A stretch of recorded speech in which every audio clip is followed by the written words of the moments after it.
Russell's viper সাপের লইয়া মোরা গ্রামের মানুষ এমনি ডরের মধ্যে আছি। হেয়ার লগে গ্রামে এই দেখেন চিপস লইয়াইছে, হেয়াও দেখায় সাপের নাহান। গুড়াগাড়ার মোড়েও ডর করে না, দেখছেন খাই কি খাওয়া মনে হয় জম্মের স্বাদ লাগে। কি এক আজব মেশিন হেইয়া ভ্যানে করিয়া লইয়াইছে, মানুষজন বোঝাই হইয়া গেছে। চাইয়া দেখলাম মানুষে বাড়িগনে পলিথিনের ঠোঙ্গায় হরিয়া এরপর চাউল লইয়াইছে। কত মানে আইয়া লাইন ধরছে। ছোট হালে পটেটোর চিপস খাইতাম, এখন দেখি চাউলেরও চিপস বেরিয়েছে। এই দেখেন ফ্যাক্টরি মগো বাড়ি লইয়া আইছে। না হল তেলের বোতলের মধ্যে সয়াবিন তেল লইয়া আইছে, হেইয়া ডাইলে দিয়ে এখন মাহাইতে লাগছে। এখন আবার এটা কি লইয়া আইছে, এই দেখি আবার স্প্রে করিয়া দিতে আছে পানি। জিগাইয়া জানতে পারলাম পানির লগে বলে স্যাকারিন ও একটু মিশাইন আছে। তবে স্যাকারিন না দিলেই ভালো হইতে, গুড়ে গাড়ায় খাইবে হেতে আবার স্যাকারিন দিয়ে কি লেগিয়া। হেইয়ার পর বিট লবণ আর এই মরিচের গুড়ি হেইয়া মিলাইতে লাগছে। হেয়ার লগে দেখি আবার চানাচুরও দিতে লাগছে। চিপসের কোম্পানি যদি বাড়ি লইয়া লইয়া গড়ে তাই যা হয় আর কি। এতে কি কি দিতে আছে হগল কিছুই মোরা দেখতে পাইতে আসি। এইতে আবার নুডলসের মশলা দিতে লাগছে। এই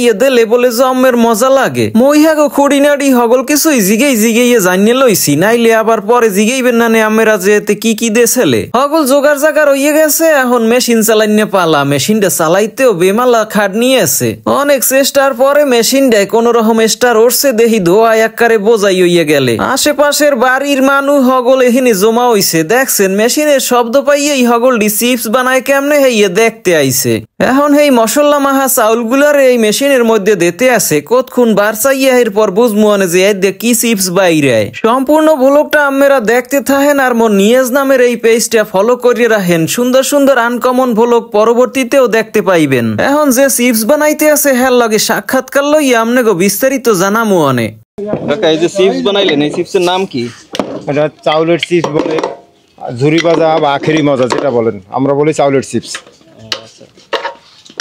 এগুলো বানাইতে আপনার কি কি লাগে? শুধু চাল লাগে না অন্য কিছু লাগে? এর সাথে অন্যান্য কিছু উপাদান দিতে হয়, যেমন তেল, লবণ, মরিচ, ম্যাগি মশলা, চানাচুর, বিস্কুট, দুধ, সস, এগুলো মিলাই দেওয়া যায়। আপনাদের বাড়ি কোথায়? আমাদের বাড়ি হচ্ছে স্বরূপকাঠি সোহাগদল। আচ্ছা, এগুলো চলে কিরকম? আপনি কি বাড়ি বাড়ি গিয়ে এরকম বিক্রি করেন? জি। তা একবারে আপনার কতগুলো চিপস হয়? 1 কেজিতে আপনার প্রায় আমের ঝুড়ির ওই ঝুড়ি এক ঝুড়ি চিপস হয়। এক ঝুড়ির দাম কেমন? আমরা তো মজুরি নেই, আমরা তো দাম নেই না, আমরা 1 কেজি ভাঙানোর মজুরি নেই 50 টাকা। বাড়ি বাড়ি থেকে চাল দিলে আপনি সেই চাল দিয়ে চিপস বানাই দিই। আচ্ছা, কি চাল লাগে? সিদ্ধ চাল নাকি? হ্যাঁ, যে কোনো চাল। আমাদের আলা চাল, পোলা চাল, আতপ চাল দিয়ে হয় এগুলো, তারপর প্যাকেট চাল, এগুলো দিয়ে ভালো হয়।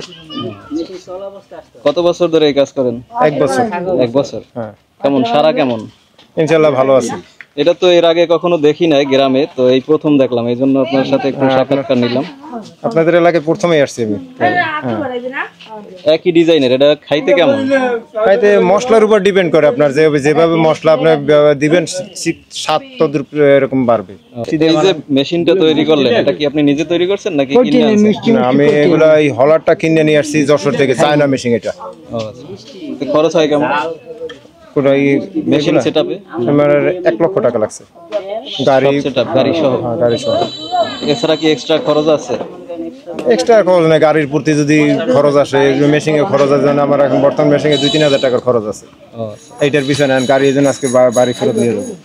গাড়ি সাধারণত আপনার নেই না, সারা বছর গ্রামেই থাকে গাড়ি। আজকে কত টাকার বিক্রি করলেন এই যে বানাইলেন? আজকে ভালো হয়নি, মেশিনে প্যারা আছে, এই জন্য ভালো হয় না আজকে। আজকে কত আর 1-1.5 হাজার টাকার কাজ হয়েছে মনে হয়।